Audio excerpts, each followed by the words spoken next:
apabila mati seorang manusia, terputuslah amalannya kecuali 3. Sedekah jariah, ilmu yang dimanfaatkan, anak soleh yang mendoakannya. Hadis riwayat Muslim. Ayuh kita perbanyakkan amalan baik ini dengan berinfak kepada dana pembinaan Surau Al-Muhajirin Kajang Utama. Semoga infak ini kita dimurahkan rezeki dan pahala, insya-Allah. Alhamdulillah, kembali lagi dalam Assalamualaikum. Terima kasih masih lagi bersama dengan kami dan kita nak teruskan perbincangan Assalamualaikum kita berkenaan dengan tajuk godaan syaitan akan kemiskinan. Untuk mengetahui dengan lebih lanjut berkenaan dengan bingkisan yang sebentar tadi anda saksikan dan juga tajuk yang kita bawakan pada pagi ini, bersama dengan kita di pentas Assalamualaikum selaku pendakwah dan juga wakil Surau Al-Muhajirin yang berbahagia Al-Fadil Ustaz Iqbal Zain. Assalamualaikum Ustaz. Waalaikumsalam warahmatullahi wabarakatuh. Khabar tuan Ola? Alhamdulillah sihat Ustaz ya. Alhamdulillah, syukur. Baik Ustaz, kita nak mengetahui dengan lebih lanjut berkenaan dengan topik yang kita bawakan pada pagi ini dan juga sedikit bingkisan yang kita saksikan sebentar tadi. Sebagai manusia dan juga hamba Allah, musuh utama kita adalah syaitan dan kita tidak akan terlepas daripada godaan. Dan Ustaz, mungkin mohon boleh terangkan apakah yang dimaksudkan dengan godaan syaitan akan kemiskinan.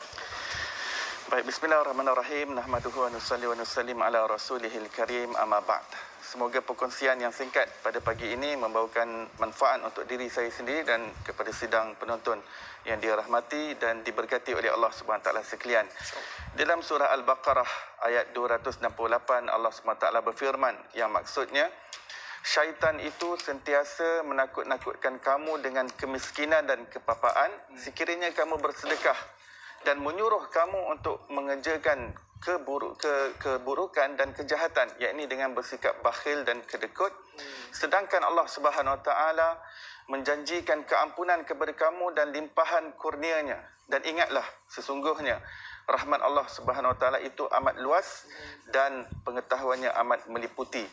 Maka daripada ayat Al-Quran ini kita dapat mengetahui bahawa syaitan itu sentiasa menggunakan teknik untuk kita tidak melakukan sesuatu yang mendapat redha Allah, sesuatu yang terbaik untuk diri kita, sesuatu yang dapat membawa pahala ganjaran, kerana syaitan itu sentiasa mempunyai sifat hasad, dengki sejak daripada moyang kita Nabi Adam AS.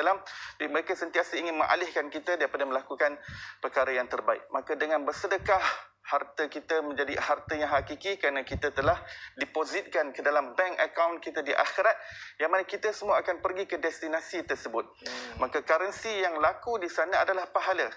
Jadi syaitan tidak ingin kita mengumpul bekalan pahala untuk menuju ke kampung dan negeri akhirat kita, kampung kita yang sebenar dan juga tempat kita yang hakiki. Di dalam sebuah ayat Quran Allah SWT berfirman, laisal birra, tidaklah kamu mencapai, lan tanalul birra hatta tunfiqun mimma tuhibbun. Kamu tidak akan mencapai kebaikan yang sebenar selagi kamu menginfakkan perkara yang kamu kasih, harta yang kamu kasih.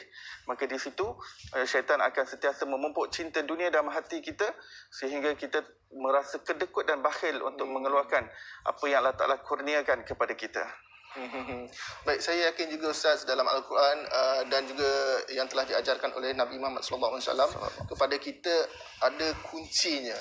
Mohon Ustaz jelaskan kepada kami apakah sebenarnya kunci supaya kita supaya kita terlepas daripada godaan syaitan yang menakut-nakutkan seperti Ustaz katakan sebentar tadi. Baik, apabila kita meneliti ajaran yang disampaikan oleh Rasulullah SAW, bahawa baginda sangat menekankan bahawa kehidupan kita di atas dunia ini amat singkat. Apabila kita berpegang dengan nasihat Rasulullah dan sebuah sabdaan baginda mengatakan bahawa kun fid dunya ka'annaka gharib aw abiru sabil. Keberadaan kamu di dunia ini hanyalah sebagai pedagang, yakni hanya sebagai orang asing, ataupun kamu hanya sebagai melintas jalan. Maka bila kita tahu di sini adalah tempat jambatan, tempat melintas semata-mata, di sini Rasulullah mengajarkan kita untuk bersifat qanaah dan bersifat zuhud. Qanaah iaitu merasa cukup dengan apa yang Allah Ta'ala berikan kepada kita. Kita tak mempertikaikan Allah Subhanahu Wa Ta'ala. Dan zuhud adalah hati yang berpaling daripada dunia. Maka kita tidak merasa pelik, tidak merasa kedekut, tidak merasa bakhil untuk menginfakkan harta kita yang akan menjadi sesuatu yang hakiki kepada kita, sesuatu yang kita akan gunakan dengan manfaat yang lebih besar secara kekal abadi dan selama-lamanya utamanya di negeri akhirat. Maka kunci yang dibawa oleh Rasulullah SAW untuk menewaskan godaan syaitan ini dengan hati yang sentiasa berpaut dan rindu kepada kampung akhirat, dan kita ingin mengumpul bekalan di sana, dan di sini hanyalah tempat untuk kita melintas semata-mata.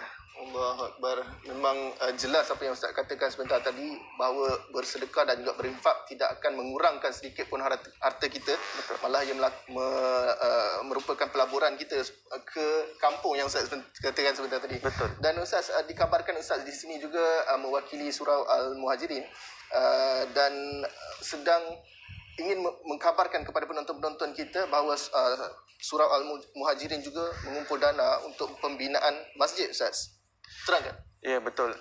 Surau Al-Muhajirin Kajang Utama bertekad untuk mengembalikan kegemilangan ummah dengan mempelbagaikan fungsi-fungsi rumah Allah Subhanahu Wa Taala dan menghidupkan rumah Allah Subhanahu Wa Taala dengan lebih makmur lagi dan menjalankan aktiviti dengan lebih selesa.